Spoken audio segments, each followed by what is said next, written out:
আসসালামু আলাইকুম প্রিয় শিক্ষার্থী।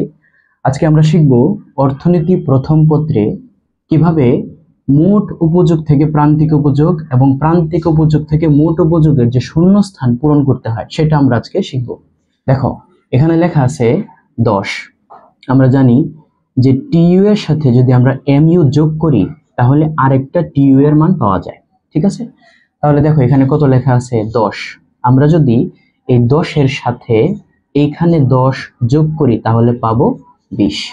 ঠিক আছে, আমরা যদি 20 এর সাথে 8 যোগ করি তাহলে পাবো 28।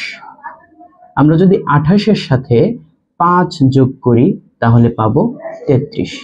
আমরা যদি 33 এর সাথে 1 যোগ করি তাহলে পাবো 34। আমরা যদি 34 এর সাথে -4 যোগ করি তাহলে পাবো 30। ঠিক আছে, আমরা এভাবে খুব সহজে টিইউ থেকে এমইউ, এমইউ থেকে টিইউ তে আসতে পারি। তারপর এদিকে খেয়াল করো, আগের মতোই এখানে লেখা আছে 10। আমরা যদি 10 এর সাথে 8 যোগ করি তাহলে পাবো 18। আমরা যদি 18 এর সাথে 6 যোগ করি তাহলে পাবো 24। আমরা যদি 24 এর সাথে 4 যোগ করি তাহলে পাবো 28। আমরা যদি 28 এর সাথে 2 যোগ করি তাহলে পাবো 30। আমরা যদি 30 এর সাথে 0 যোগ করি তাহলে পাবো 30। খুবই ইজি।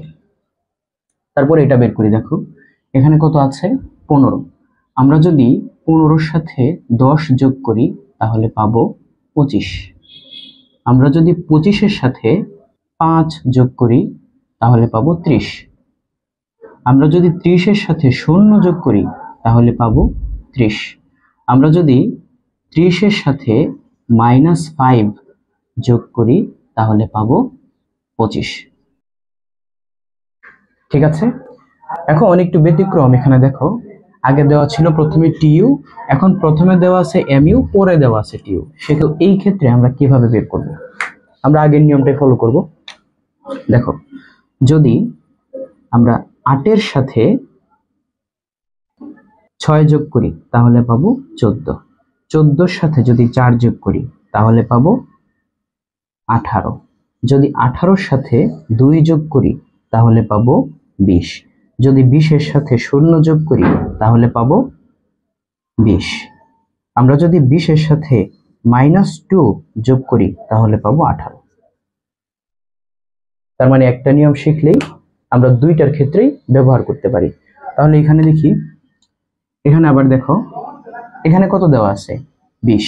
আচ্ছা, 20 এর সাথে যদি আমরা 15 যোগ করি তাহলে পাবো 35। 35 এর সাথে যদি আমরা 10 যোগ করি তাহলে পাবো 45। 45 এর সাথে যদি আমরা 5 যোগ করি তাহলে পাবো 50।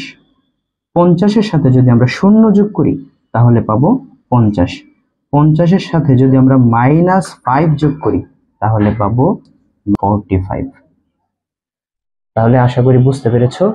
এরকম প্রশ্ন কিন্তু এইচএসসি তে প্রায়ই আসে। তাহলে আশা করি আরেকবার যখন আসবে অন্ততপক্ষে তোমার এক্ষেত্রে কোনো ভুল হবে না।